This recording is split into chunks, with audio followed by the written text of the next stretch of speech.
Osahon, thanks you again for speaking to us today. We're going to get to some of the initiatives of the Afreximbank like CANEX, but I just wanted you to reflect on how far the bank has come in terms of its support for the creative space to not just drive the greater export of that content out of the continent, but to also drive the cooperation and trading, if you like, of that content within the continent. Thanks for that. Yes, the bank has come quite a distance over the past few years since it launched the CANEX program, or CANEX initiative, I should say. When I first joined about a year ago, I was surprised about all the different things that were going on. Now, to give you context, the CANEX program has about 6 different pillars. You've got capacity building, and one example of that would be CANEX Music Factory, which is an initiative where we train songwriters how to record a song and then we release them. So if you go onto Spotify today, you would see, CANEX Music Factory for a couple of different ones. Then CANEX, then the 2 market access programs, like CANEX Presents Africa, where we take about 20 designers to places like Paris Fashion Week, and they get access to that marketplace. And then, the bank has done a lot of policy advocacy. Other pillars include digitization, twinning, and then financing. Now, financing, being that it's a bank, a financial institution, the bank launched its film financing facility and its music financing facility, which are debt facilities, and started working in that space, and then decided to launch CANEX Creations Inc, which is the company that I'm running, that does equity investments into the creative industries. And a lot of work goes into getting a company off the ground, getting all these programs to work, and I'm very proud of what Afreximbank has done over the past few years in supporting the creative industries. It's quite significant. And as you try to begin to invest equity into some of these ventures, the whole concept of intellectual property and monetizing that, yes, it comes to the forefront. And I know that you've been quite passionate about making sure that we can do that. Can you just speak to where we are at with that, ensuring that Africans are compensated for the content they create? Thanks. It's a really interesting space. IP, intellectual property. What has happened so far is that we've seen that Africans are creating content, but in terms of monetizing it, there's some market constraints on the continent, and also when trying to export, there are also some challenges. Now, the mandate of CANEX Creations Incorporated is to acquire, aggregate, and commercialize intellectual property, and also to make strategic investments to unlock value within the ecosystem. And this is where we are in that process. We've come to the point of the company being operationalized, and now we're beginning to have discussions to build partnerships that would allow for monetization through distribution, licensing agreements, etc. So what we expect to be seen in the next year or two, you should be hearing about more and more African creatives who are getting access to different markets, their intellectual property being monetized. We have 1.4 or 1.5 billion people on the continent. Now, there's something about solving that market challenge here, about how do you get the value out of the people who are here in terms of monetizing that IP. So that's part of what we're tasked with resolving as CANEX Creations, because it's our mandate.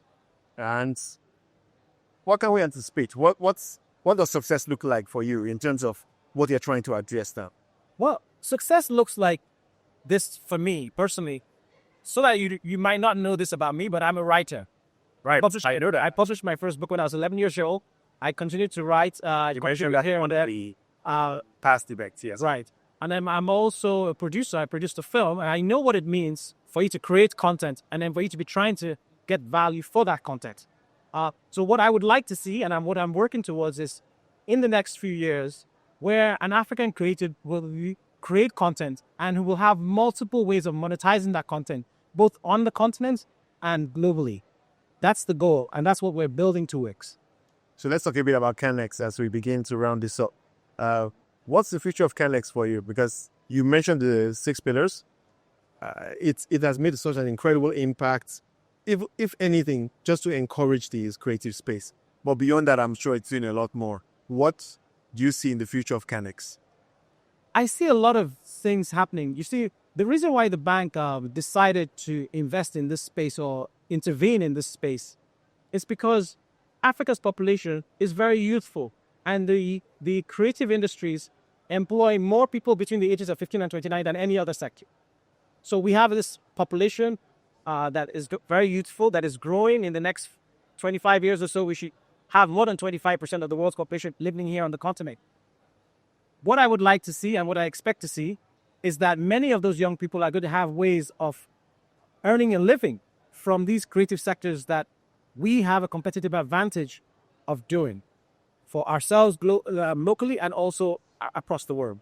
If I can just ask you one last question around something that is pervasive in terms of its impact on various sectors, and that is AI, artificial intelligence. Yeah. So what do you think it means for the creative space? Because you just spoke about the young African population, Right. but one of the issues that many people bring to the fore when it comes to AI is the fact that potentially it could begin to impact job creation. But what's your perspective on that? I think we do not yet know what AI is going to be able to do for us or how it's going to affect everything. But we have some idea. We know that it can improve efficiency. We know that it can, yes, it will take away some jobs, but it also means that people will be able to use their minds and their time for things that AI cannot do. And I think that's where the creativity comes in, because the truth is that as it stands right now, there are limits to original creation from intellectual, or should I say artificial intelligence. Right.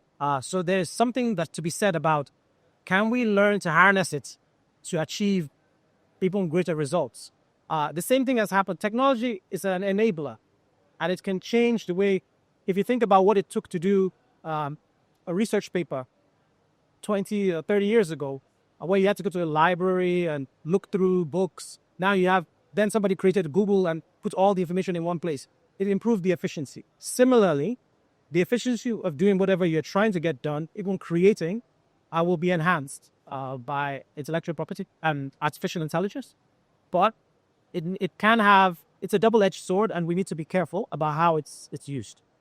Well, thank you very much for speaking to us, and we look forward to more coming out of Afreximbank support for the creative industry. It's a pleasure.